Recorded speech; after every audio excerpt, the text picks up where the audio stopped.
Dear students, आज के lecture में हम लोग पढ़ेंगे केमिकल काइनेटिक्स में effect of temperature on the rate of reaction. अभिक्रिया की दर पर ताप का प्रभाव। आप ये जानते हैं कि प्रत्येक 10 डिग्री सेल्सियस जो है राइज इन टेम्परेचर, यानी प्रत्येक 10 डिग्री सेल्सियस ताप में जब वृद्धि होती है तो रेट ऑफ रिएक्शन, अभिक्रिया की दर, वो ऑलमोस्ट 2 टाइम्स हो जाती है। ये जो है 2 टाइम्स, 2 गुनी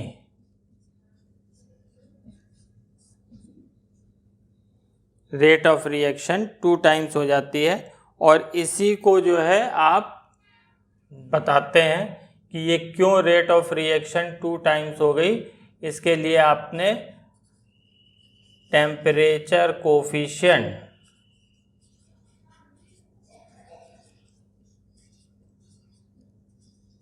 जो आपने पीछे पढ़ रखा है उससे आप बताते हैं।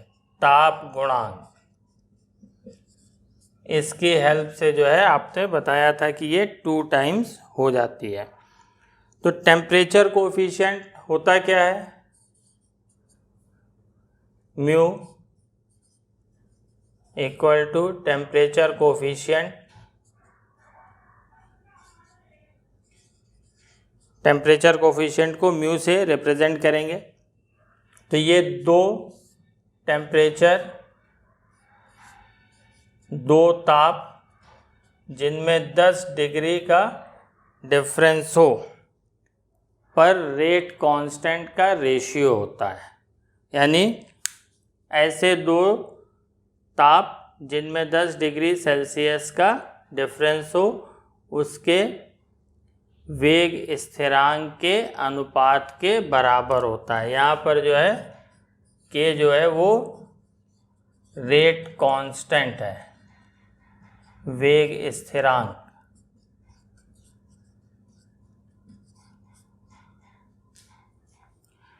तो जब इसमें मान लीजिए अगर टेम्परेचर को, if temperature is increased from T1 to T2, और तब जो है इसका rate constant, temperature coefficient mu है।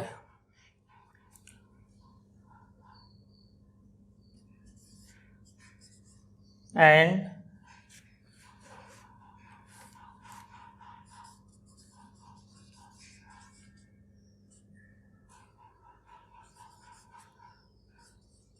Temperature coefficient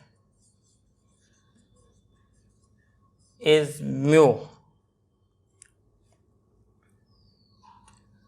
then the ratio of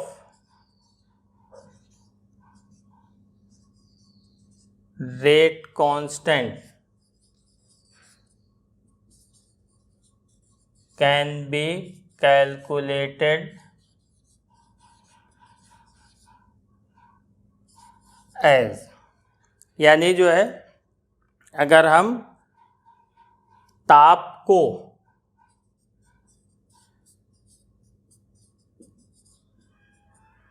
T1 से T2 बढ़ाएं और ताप गुणांक म्यू हो, तो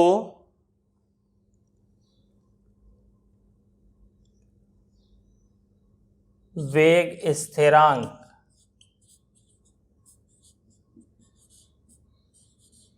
के अनुपात की गणना निम्न प्रकार से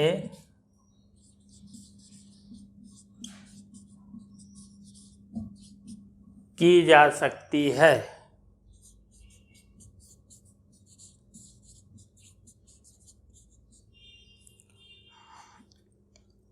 तो देखिए इसको कैसे कैलकुलेट करेंगे।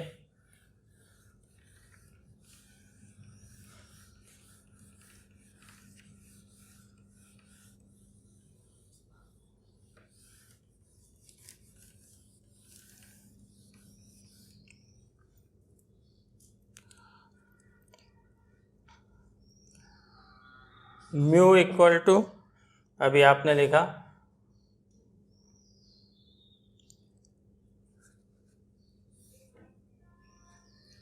सीधे डायरेक्ट लिखते हैं, के T2 by K T1 equal to mu raise to the power T2 minus T1 by 10, और इसी को हम लिख सकते हैं mu raise to the power delta T by 10। इसमें बोथ साइड लॉग ले लीजिए, तो लॉग के T2 divided by K T1 equals to delta T by 10 log mu. यहाँ से आप इसको लिख सकते हैं के T2 by K T1 equals to anti log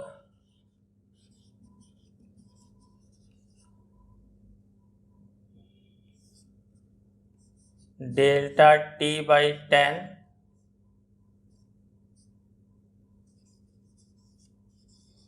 log mu.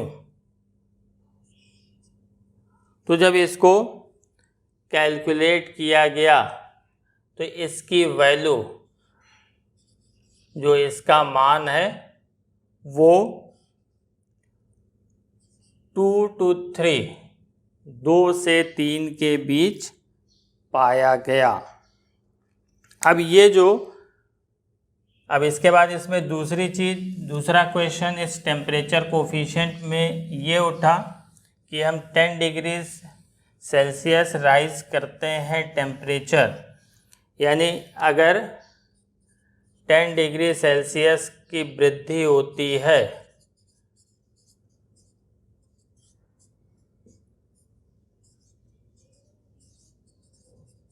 तो ताप को जो है 10% बढ़ाने पे जो नंबर ऑफ कोलिजन है वो केवल 2% इंक्रीज करता है।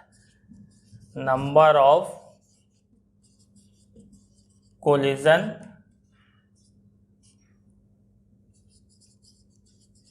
इंक्रीजेज बाई 2%, यानी जो है जो अणुओं के बीच टक्करों की संख्या है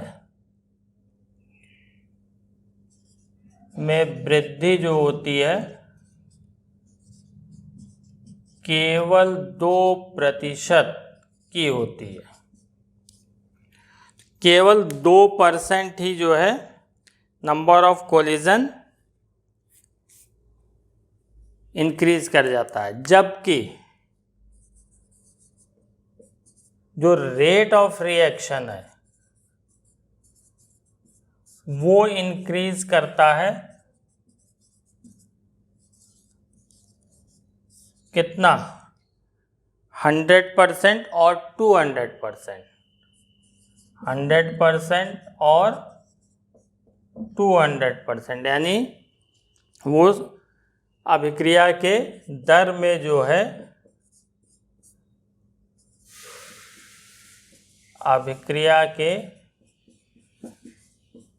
जबकि अभिक्रिया के वेग में वृद्धि जो होती है वो 100% या 200% होती है। तो ये चीज़ तो आप मैथमेटिकली निकाल लेंगे। और जो है 10 डिग्री सेल्सियस जब हम टेम्परेचर इंक्रीज़ करते हैं तो जो रिएक्टेंट मॉलिक्यूल्स हैं उनके बीच जो है कोलिजन लगभग 2% बढ़ता है, यानी अभिकारक अणुओं के बीच जो टक्करों की संख्या है उसमें लगभग 2% की वृद्धि होती है। जबकि जो रेट ऑफ रिएक्शन है, अभिक्रिया की दर है, वो 100 से 200% तक इंक्रीज कर जाती है। तो इसको जो है हम एक ग्राफ से, जो मैक्सवेल बोल्ट्जमैन के स्टैटिस्टिक्स पर बेस्ड है, मैक्सवेल बोल्ट्जमैन ने जो है मोस्ट प्रोबेबल वेलोसिटी, जो मैक्सिमम मॉलिक्यूल और उसके लिए फ्रैक्शन ऑफ मॉलिक्यूल जिनकी जो है एनर्जी जो है एवरेज एनर्जी से अधिक होती है, उसके लिए थ्योरी दी थी। उसी के बेस पे जो है ग्राफ की हेल्प से ये जो है इफ़ेक्ट एक्सप्लेन किया जा सकता है।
तो इसमें ग्राफ प्लॉट किया गया, जो नंबर ऑफ मॉलिक्यूल्स जिनकी एनर्जी,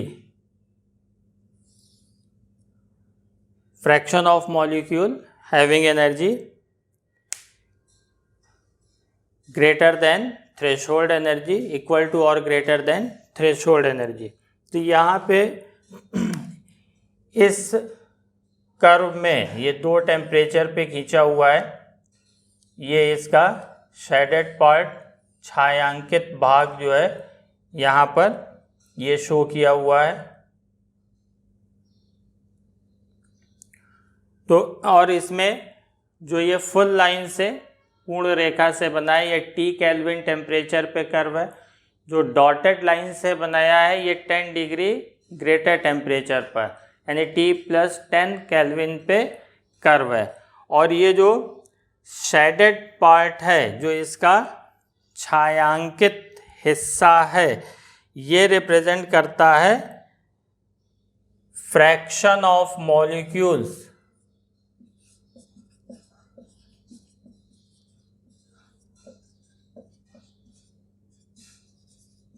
having energy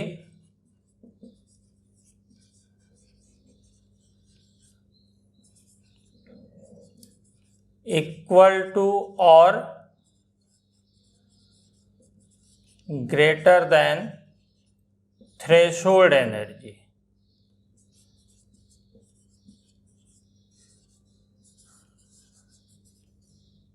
यानी ये जो है अणुओं का वह अंश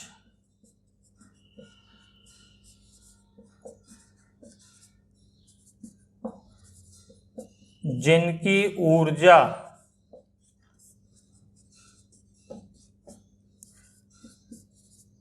देहली ऊर्जा के बराबर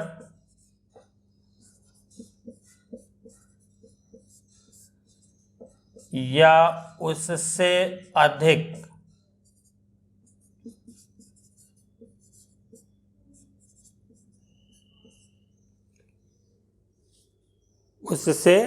है, उस पार्ट को, उस हिस्से को रिप्रेजेंट कर रहा है। तो यहाँ ग्राफ से क्लियर है कि पहले T केल्विन पे सिर्फ इतना पार्ट, ये शेडेड एरिया था, दिस वन, यानी जो फ्रैक्शन ऑफ मॉलिक्यूल जिनकी एनर्जी थ्रेशोल्ड एनर्जी के बराबर थी या उससे अधिक थी, तो केवल इतने फ्रैक्शन मॉलिक्यूल ही जो है वो रिएक्टेंट के रिएक्शन में पार्टिसिपेट करते हैं और प्रोडक्ट में कन्वर्ट होते हैं। लेकिन जब टेम्परेचर राइज करते हैं तो जैसे जैसे टेम्परेचर राइज करते जाएंगे ये ग्राफ फ्लैट होता जाएगा। ग्राफ जो है, जो इसमें हम्प दिख रहा है, जो कर्व में पीक पॉइंट दिख रहा है, ये धीरे धीरे क्या होगा, फ्लैट होता जाएगा। तो इसमें जब 10 डिग्री राइज किया गया तो ये देखा गया कि ये जो एरिया, जो शेडेड एरिया था, छायांकित भाग था, ये जितना पहले था 10 डिग्री इंक्रीज करने पर ये इनिशियल का ऑलमोस्ट 2 टाइम्स हो गया। ये इतना और इंक्रीज कर गया शेडेड एरिया, यानी इतने फ्रैक्शन मॉलिक्यूल और बढ़ गए जिनकी एनर्जी थ्रेशोल्ड एनर्जी के बराबर या उससे अधिक थी, जिसके कारण, और ये ग्राफ से क्लियर है कि ये ऑलमोस्ट इनिशियल का 2 टाइम्स हो जा रहा है या मोर देन 2 टाइम्स। तो इसी के कारण 10 डिग्री राइज करने पर रेट ऑफ रिएक्शन जो है वो 2 टाइम्स इंक्रीज कर जाता है।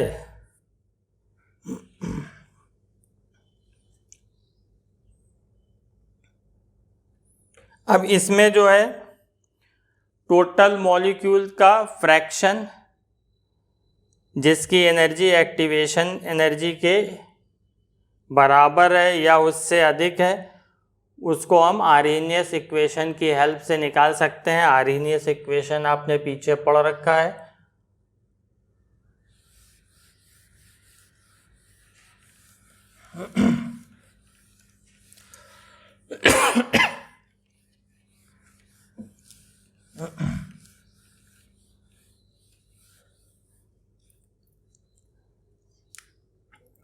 इसमें जो fraction of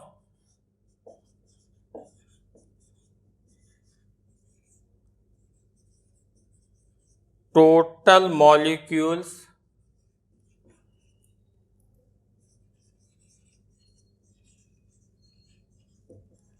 having energy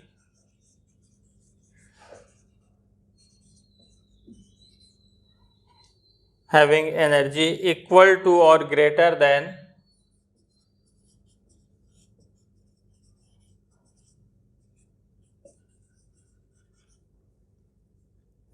activation energy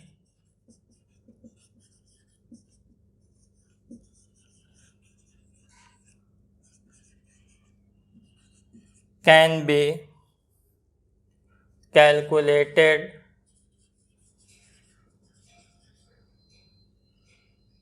by using Arrhenius equation।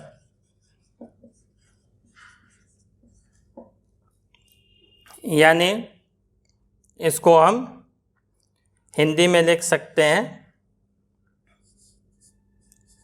कि कुल अणुओं का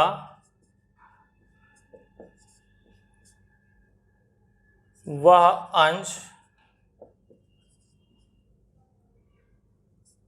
जिनकी सक्रियण ऊर्जा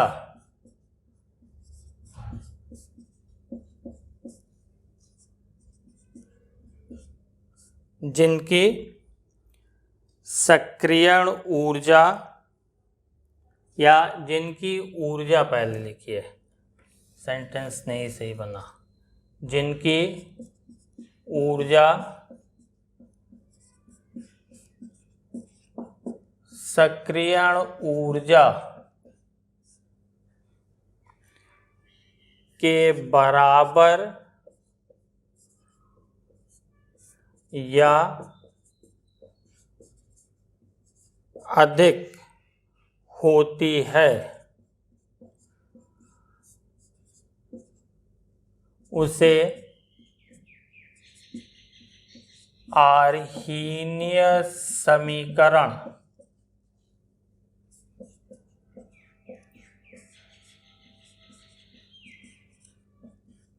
की सहायता से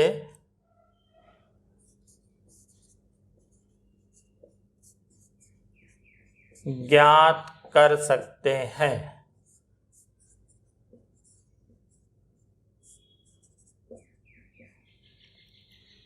तो आर्हीनियस इक्वेशन आप जानते हैं, K/A equals to e⁻⁻⁸ K rate constant, A Arrhenius factor, E activation energy, R gas constant, T temperature. तो ये K/A किसको रिप्रेजेंट करेगा? K/A जो है रिप्रेजेंट करेगा fraction of total reactant molecules, fraction of total reactant molecules having energy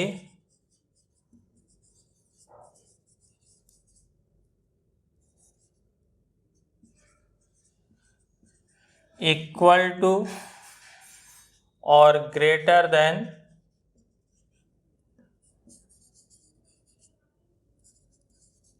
activation energy,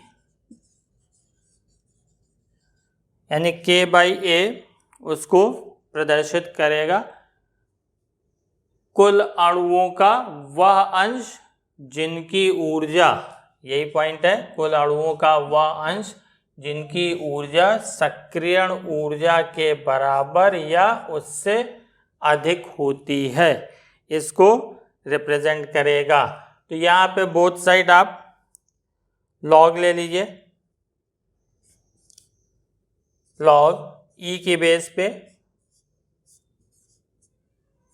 K/A equals to -EA/RT। तो यहाँ से K/A ये आ जाएगा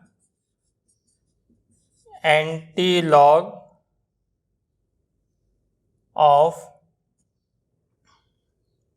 -EA/2.303RT। देखिए यहाँ पे हमने बीच में एक स्टेप छोड़ दिया है, इसको अगर हम 10 की बेस पे कन्वर्ट करेंगे, लॉग 10 की बेस K/A, तो ये हो जाएगा -EA/2.303RT। तो इसी इक्वेशन का एंटी लॉग ले लीजिए, तो आप K/A यानी fraction of molecules having energy equal to और ग्रेटर देन एक्टिवेशन एनर्जी, ये हम कैलकुलेट कर सकते हैं। तो अब यहाँ से ये क्लियर हो गया होगा कि 10 डिग्री सेल्सियस राइज करने पर जो है रेट ऑफ रिएक्शन क्यों 2 टाइम्स या मोर देन 2 टाइम्स हो जाती है।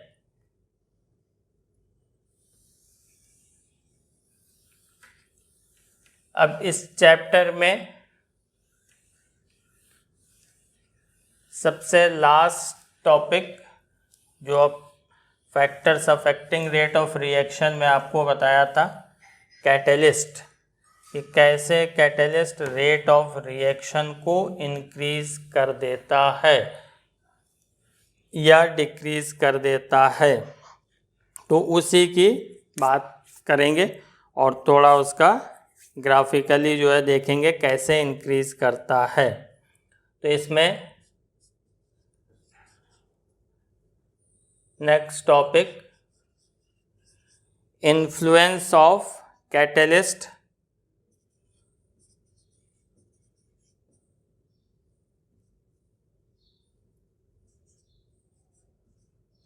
On rate of reaction.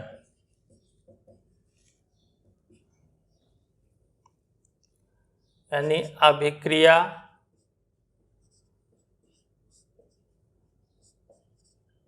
की दर या वेग पर उत्प्रेरक का प्रभाव।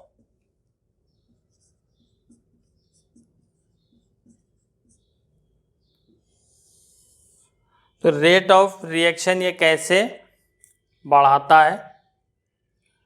दो कंडीशन आपको बताई थी इसके पीछे कि positive catalyst rate of reaction increase कर देता है और निगेटिव कैटलिस्ट जो होता है वो रेट ऑफ रिएक्शन डिक्रीज कर देता है। तो हम दोनों एक एक करके देखते हैं। तो presence of positive catalyst,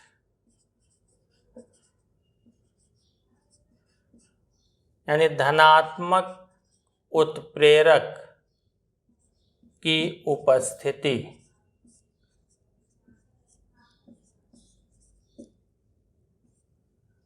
positive catalyst क्या करता है, ये आपने पढ़ा है कि कोई भी जो रेट ऑफ रिएक्शन होगी वो इनवर्सली प्रोपोर्शनल होती है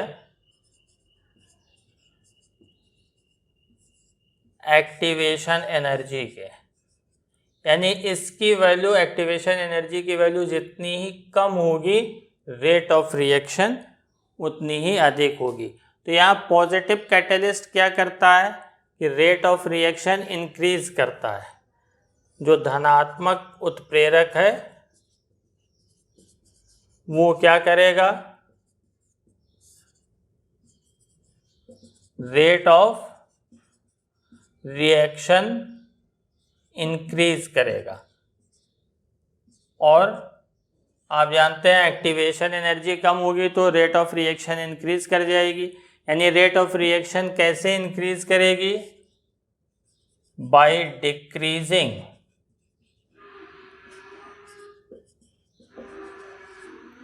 EA यानी एक्टिवेशन एनर्जी, यानी सक्रियण ऊर्जा को कम करके ये जो है रेट ऑफ रिएक्शन इंक्रीज करता है, अभिक्रिया की दर को बढ़ाता है। ठीक है, तो पॉजिटिव कैटलिस्ट की प्रेजेंस जो होती है वो रिएक्शन को एक अल्टरनेटिव पाथ प्रोवाइड करती है, एक वैकल्पिक रास्ता जो है उपलब्ध कराती है ऑफ लोअर एक्टिवेशन एनर्जी, कम सक्रियण ऊर्जा का, जिससे जो है रेट ऑफ रिएक्शन वो इंक्रीज कर जाती है। तो देखिए वो पाथ कैसे होगा, उसको कैसे रिप्रेजेंट करेंगे, उसमें सारी चीज़ें समझ लीजिए।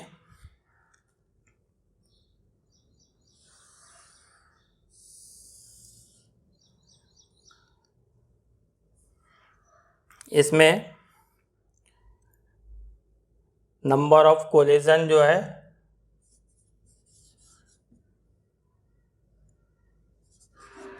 कोलिजन नंबर यानी टक्कर संख्या और पोटेंशियल एनर्जी स्थितिज ऊर्जा,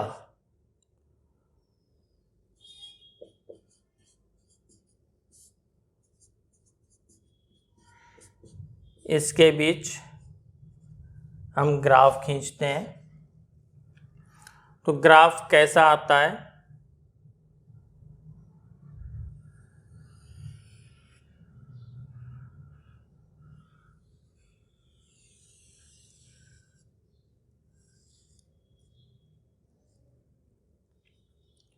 ये इस तरह से आता है, ये R रिएक्टेंट, ये P, और ये जो पॉइंट आपका है, जो ये सबसे ऊपर का पॉइंट है, वही कहलाता है एनर्जी बैरियर। ये पॉइंट जो है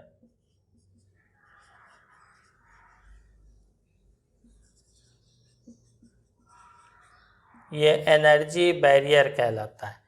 ये जो इतनी एनर्जी है, ये एनर्जी ऑफ रिएक्टेंट, और ये एनर्जी जो होगी वो एनर्जी ऑफ प्रोडक्ट, और इन दोनों का जो डिफरेंस होता है वो आप जानते हैं डेल्टा H।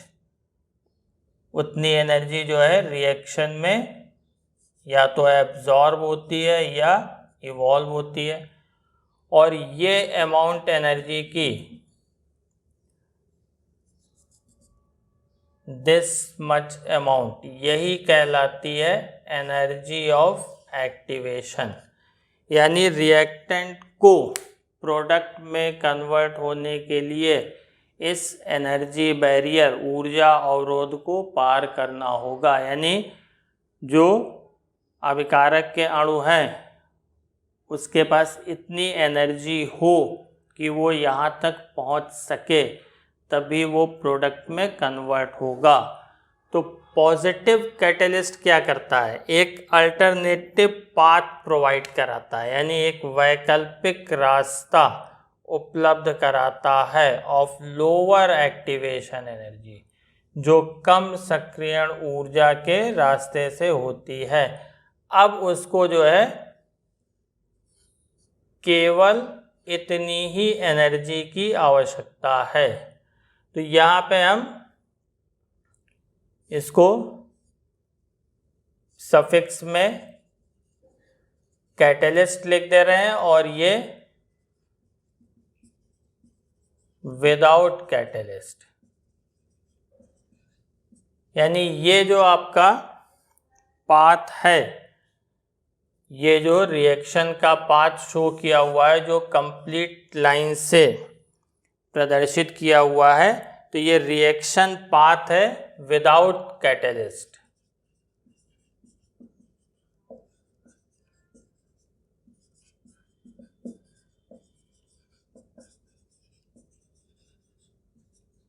और जो डॉटेड लाइन से आपका शो किया हुआ है, यानी ये उत्प्रेरक की अनुपस्थिति में अभिक्रिया का मार्ग, इसको प्रदर्शित कर रहा है। और जो डॉटेड लाइन है ये शो करती है reaction path in presence of catalyst.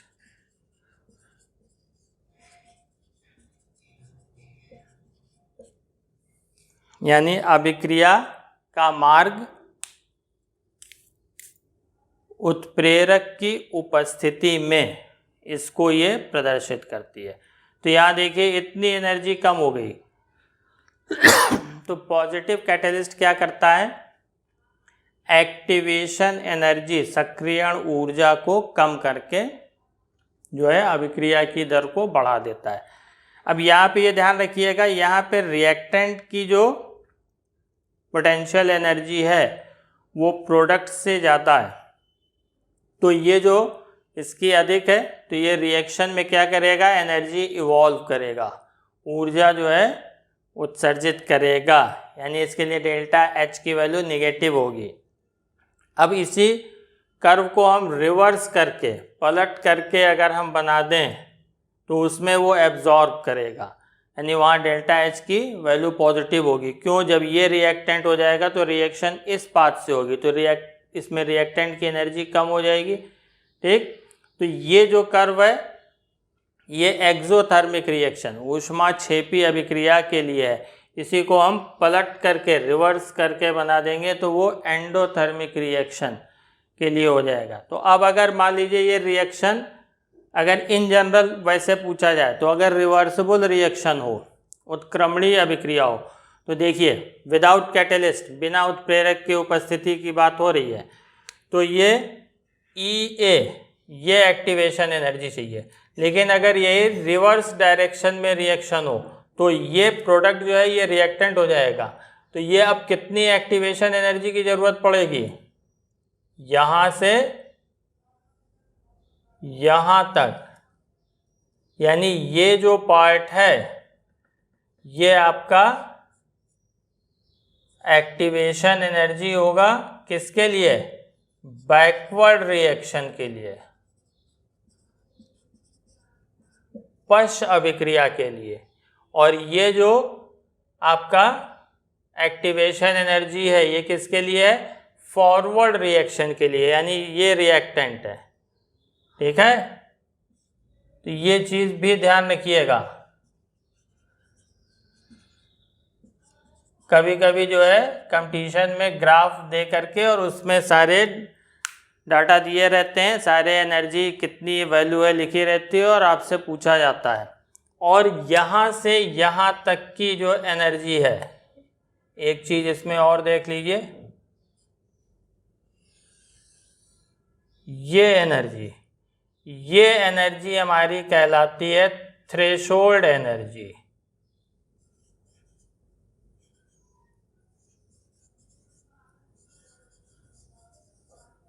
यानी थ्रेशोल्ड एनर्जी क्या है, sum of energy of activation plus average kinetic energy of reactant molecule. सक्रियण ऊर्जा और अभिकारकों की औसत गतिज ऊर्जा जो है उसका सम है। तो थ्रेशोल्ड एनर्जी जो होगी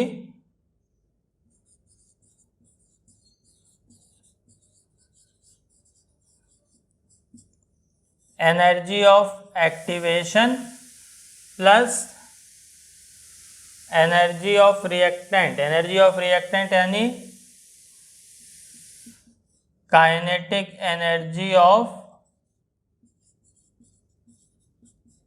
रिएक्टिंग मॉलिक्यूल्स,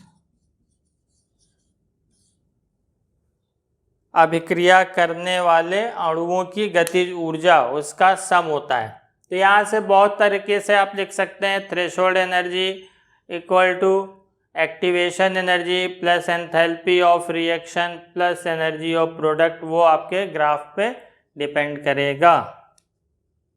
तो ये बात हुई पॉजिटिव कैटेलिस्ट की। पॉजिटिव कैटेलिस्ट जो है कैसे रेट ऑफ रिएक्शन इंक्रीज कर देता है।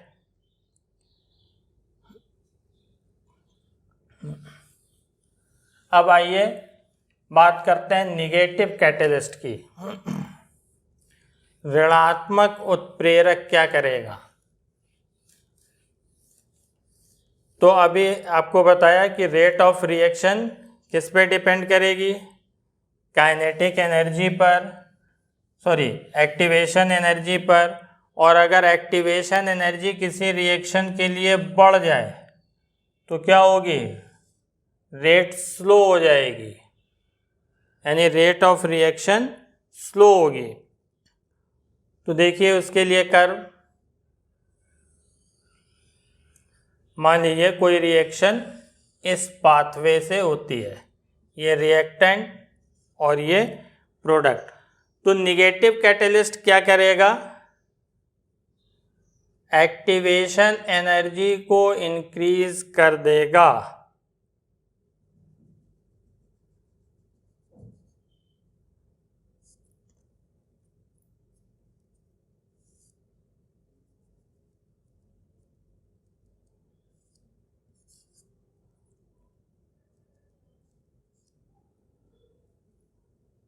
पहले जो है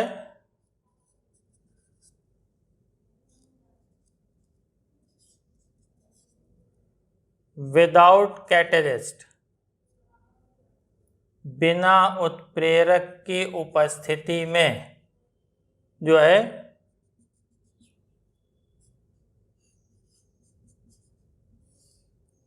इतनी अमाउंट ऑफ एनर्जी और चाहिए थी इस एनर्जी बैरियर को ऊर्जा अवरोध को पार करने में। लेकिन निगेटिव कैटलिस्ट की प्रेजेंस में अब इसको कितनी एनर्जी चाहिए, इतनी एनर्जी।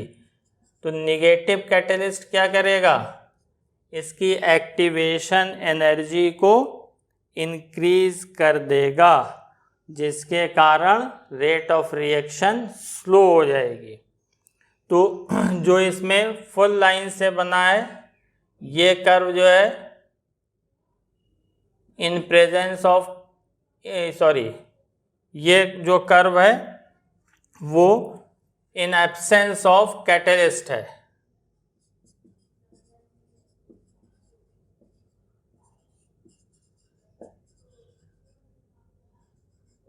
और जो डॉटेड लाइन से जो कर्व बना हुआ है ये कर्व जो है रिप्रेजेंट करता है इन प्रेजेंस ऑफ कैटलिस्ट, उत्प्रेरक की उपस्थिति में। तो इसमें होता क्या है, जब एक्टिवेशन एनर्जी जो है इंक्रीज कर जाएगी तो जो एक्टिव मॉलिक्यूल्स होते हैं वो क्या हो जाएंगे, इनएक्टिव हो जाएंगे, यानी निष्क्रिय हो जाएंगे, जिसके कारण जो है रेट ऑफ रिएक्शन स्लो हो जाएगी। यानी अगर EA इंक्रीज करता है किसी भी रिएक्शन का, किसी भी अभिक्रिया के लिए एक्टिवेशन एनर्जी इंक्रीज करती है तो कुछ जो एक्टिव मॉलिक्यूल्स हैं, जो सक्रिय अणु हैं, वो क्या हो जाएंगे, निष्क्रिय हो जाएंगे, इनएक्टिव हो जाएंगे। Some active molecules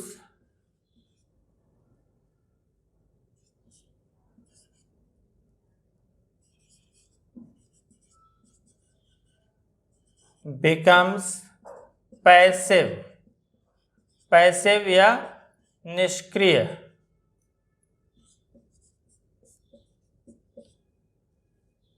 तो इसके कारण जो है रेट ऑफ रिएक्शन जो है वो इसकी डिक्रीज कर जाएगी। इतनी चीज स्पष्ट हो गई होगी। यहाँ जो ये एनर्जी बैरियर है, इस एनर्जी बैरियर पे जब रिएक्टेंट के मॉलिक्यूल, यहाँ तक रिएक्टेंट के मॉलिक्यूल पहुँच जाते हैं तो वो वहाँ पे कंबाइन करके एक इंटरमीडिएट फॉर्म करते हैं, जिसको हम एक्टिवेटेड कॉम्प्लेक्स भी कहते हैं। जैसे अगर हम सिंपल रिएक्शन एज्यूम करें कि H2 और I2 की रिएक्शन हो रही है और इसके मॉलिक्यूल जो है आपस में कोलाइड करते हैं, तो पहले जो होगा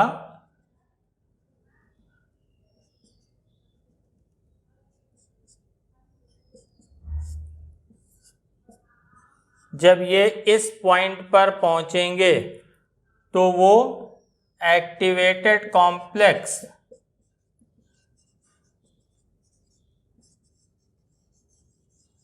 बनाएंगे और तब ये फाइनली जो है वो HI में ब्रेक होकर के प्रोडक्ट फॉर्म करेंगे।